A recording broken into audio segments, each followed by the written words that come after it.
I'm Jan MacLeod, and I work here at the Women's Support Project to manage the project now. So the project works really on violence, male violence against women, and also obviously considering the impact on children and including things like sexual abuse of girls. We have 2 full-time posts which are mainly funded through the Scottish Government, strategic funding through the Equalities Unit, and that's for national work. So in those areas of work, what we do, obviously having a small staff team, is we work in partnership with national organisations or national networks. The 2 main themes, one is my colleague Linda works on issues round about commercial sexual exploitation, like raising awareness of that issue as part of the spectrum of gender-based violence, and supporting local authorities and others to start to address that in their services. And the other theme is really about supporting, again, local authorities, statutory agencies and national voluntary organisation networks to develop training.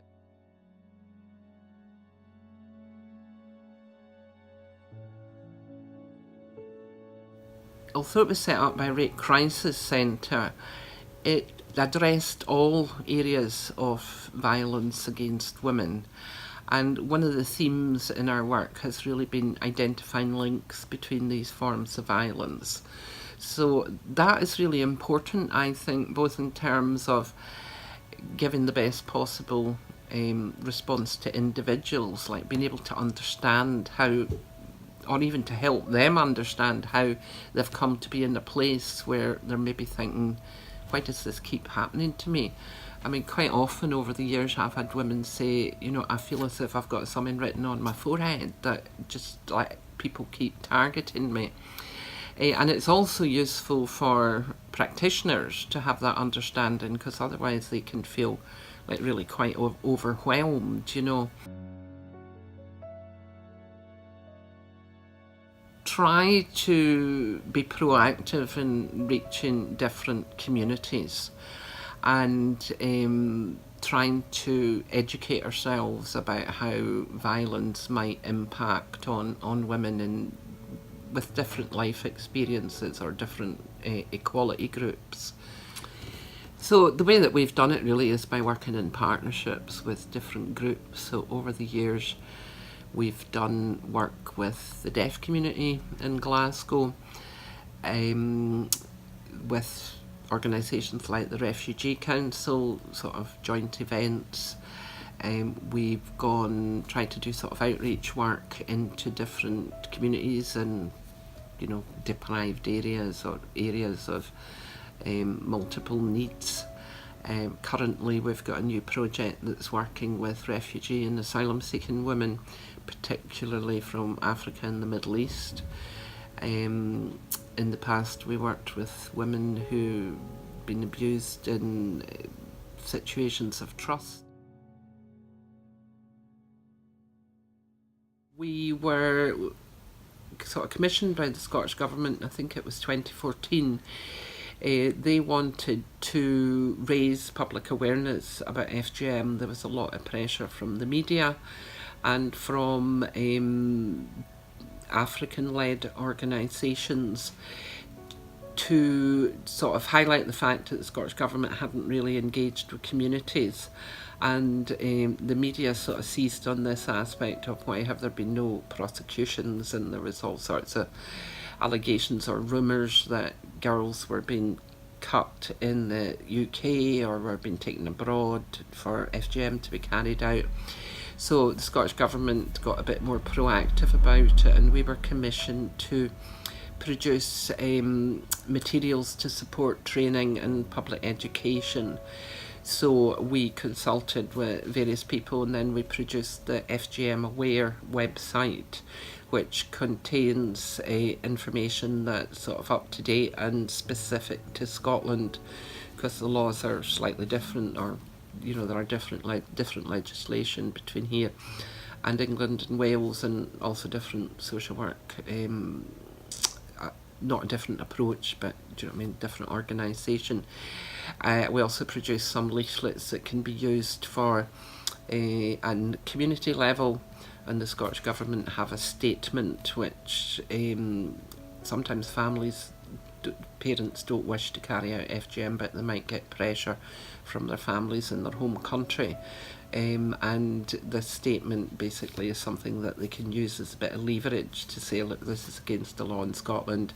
If anything happens to our daughter, then we would get into trouble when we go back. So the sort of feedback from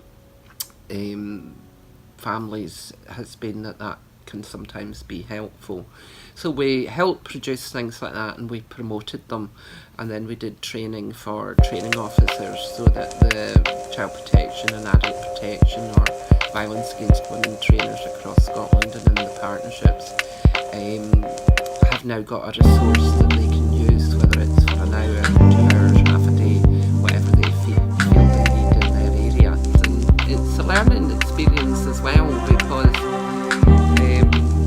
sometimes women are astonished at the different types, because they've assumed that if they've suffered FGM that that's the only thing that happened, and sometimes women are really surprised to find out how many countries it happens in, because some people believe that it's something that's unique to their community, and that can help in changing attitudes and understanding of why FGM is neither is not beneficial in any way whatsoever, and it's also not unique to any community and not condoned by any religion.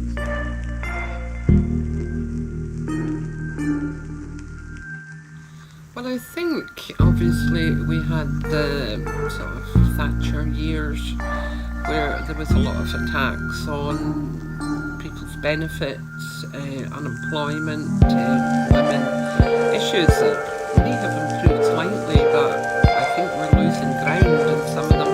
A lot of women doing low-paid part-time work, issues about childcare.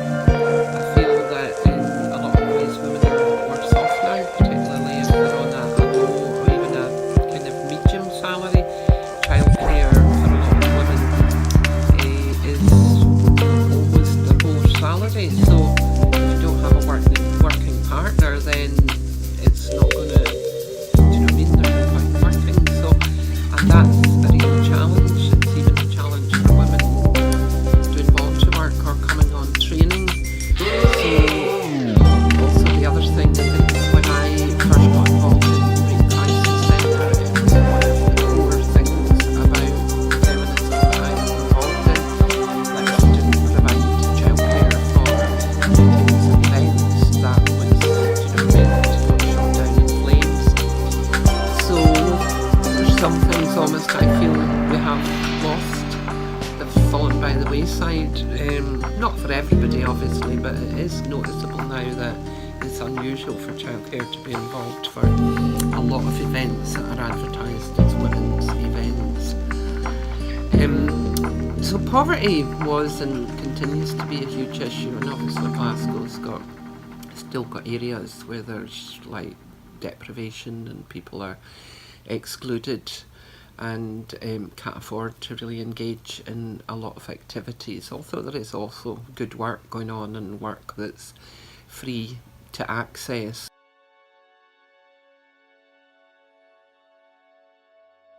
So I would say that one of the biggest impacts is a voice for survivors through ourselves, through Women's Aid and through Rape Crisis. And Rape Crisis Scotland also has really good examples of working with survivors to produce materials that can inform the criminal justice system or media responses. But it's also trying to push back against the way the media operates, and I don't blame individual journalists because they're obviously told by their editors, get a victim, you know. and just, I mean, you do get a bit of that gallows humour that as you do in any organisation, and myself and other workers, like, you sometimes go, oh, guess what I got asked for this time, you know? And they're so specific, you know, like, have you got a woman who was recently raped abroad, you know, and what was it they were looking for the other day? Oh, right, have you got a woman who has suffered domestic abuse after a Celtic Rangers football match? And it's just that lack of understanding that women tend to come to support organisations when they're in a bit of a crisis, or that, you know, they're in need of help. They're sorting things out, and then, you know, then they don't tend to keep in touch. Some do, which is great, but you can't, you know, if a woman's just come in the door yesterday, you can't phone her up today, even if you had her number, and go, oh, here's a journalist, how do you fancy having a wee chat? So you try to produce things for the media that they can then use to illustrate, because what the editors always say is, oh, that's what the public want, you know, is that this happened to me, you know. And in FGM, that has been a real struggle, because if you can't produce an FGM survivor, even though it's saying that produce, like, here's my cupboard, you know, let's get out a suitable survivor. The press are much less interested, but then if you do have women that want to speak out, obviously we would only ever approach women that had previously said that they would be happy to help. You can't guarantee that the press won't just spring, you know, they might say, we want to talk about the law or something, but they will ask that women about what happened. Like, rather than focusing on the individual to get the themes and the issues, but supplement it with individual quotes. And that, I think, is much more useful to the general public.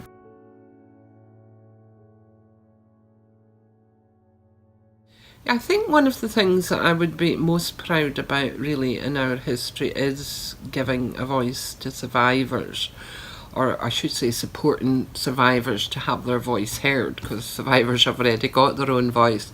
So supporting survivors to speak out in a safe way, and using that in appropriate ways, obviously with permission, whether it's through a report or a piece of research or a photography exhibition, using that for public education and to inform practitioners' attitudes and practice. I think that is something that we're quite rightly proud of, and I also think it's something that if you've not got that in your work somewhere, then you're in danger of drifting off course, because women's experience of violence, some of it is, you know, has gone on for centuries. Some of it changes as society changes, and there's new aspects to it. And if you're not constantly consulting and listening, and considering that in your practice and in your strategy, then, as I say, that you can end up not being as effective.